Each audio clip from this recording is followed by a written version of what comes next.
Amongst all the letters of congratulation I received on becoming president, the one that was sent by Her Majesty Queen Elizabeth II was special. It would have been, if not her last letter of congratulation, one of her last letters of congratulation. Her Majesty has been very frail after the death of her husband, His Highness Prince Philip, the Duke of Edinburgh. But no one expected a sudden passing away like this. 2 days before her death, we saw Her Majesty on television with her outgoing Prime Minister and the incoming Prime Minister.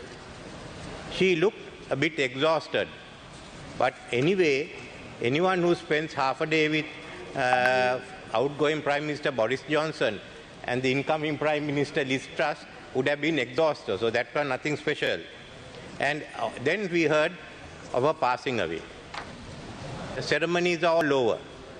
But we have to grapple with the issue, what did Queen Elizabeth II mean to us, to Sri Lanka, the United Kingdom, to the Commonwealth, and to the world. As Queen of Ceylon, her reign signified the transformation of our country from Ceylon to Sri Lanka. The great political upheaval started under her. The 1956 election victory, the emergence of the ethnic issue, the coming of the free education generation, the state control of the economy, 2 coups d'etats against the governments, the start of the armed uprisings in the south. She is a person, Her Majesty, is a staunch Christian and held to her belief as the defender of the Anglican faith. But as Queen of Ceylon, she also upheld the commitment to safeguard Buddhism under the Kandyan Convention of 1815. In fact, a little known item is that Her Majesty presided over the Buddha Jayanti 2500 celebrations as the head of Ceylon, together with the kings of Thailand, Laos, Cambodia, and the president of Burma, as Myanmar was then known. So, at the end of it, she also, when her term came to an end and we became a republic, there was also 2 issues that have been left behind, which has still not been unresolved. The conversion from a dominion of Ceylon into the unitary state of Sri Lanka, Republic of Sri Lanka, was the emergence of the ethnic issues which led in turn to uprisings, and still the last part of it has to be resolved. Secondly, it was an issue that was raised, if we want a figurehead, why don't we have the Queen? Why do you need a figurehead president?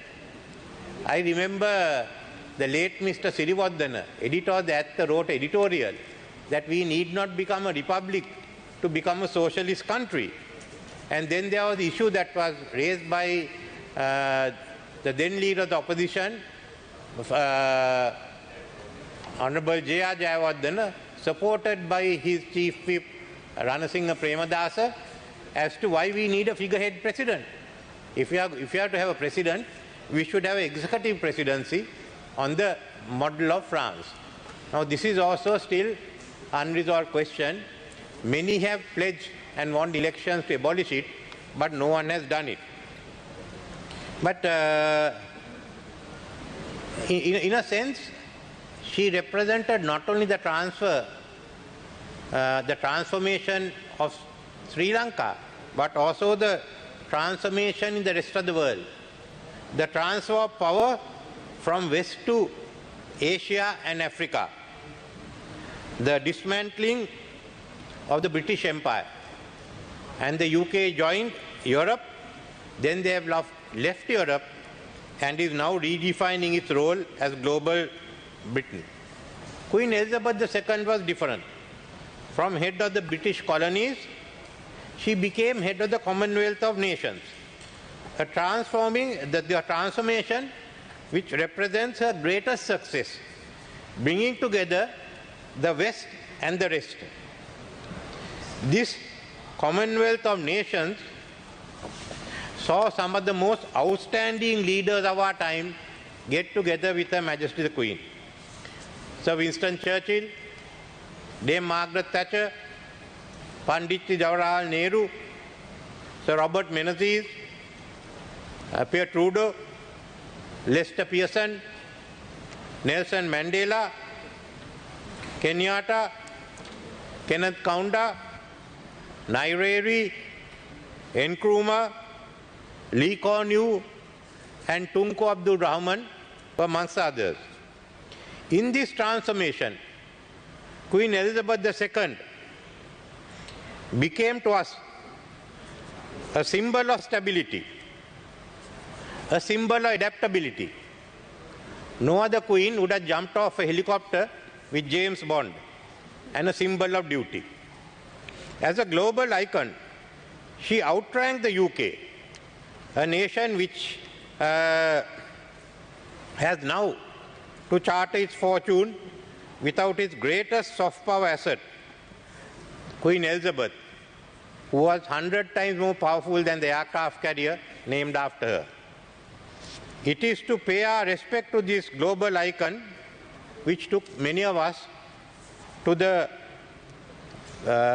funeral service in Westminster Abbey. It was a very moving funeral service. The most poignant moment began when all of us in the Abbey, Christian or non-Christian, joined in to sing her favorite hymn, "The Lord is my shepherd." Goodness and mercy all my life shall surely follow me, and in the God's house forevermore my dwelling place shall be. Queen Elizabeth II is no more. Therefore, I request, Honourable Speaker, and I am supporting the motion moved by the Honourable Prime Minister, to convey to His Majesty King Charles III and members of the royal family our condolences. I conclude this tribute to Queen Elizabeth II of Ceylon, the last of our royal line, which began with King Vijaya, with these verse: Anikka vatta sankarang, upadavaya dhammino, upaditva nirunjantu, te some people suko. Impermanent are formations subject to rise and fall. Having risen, they cease. Their subsiding is bliss. Thank you.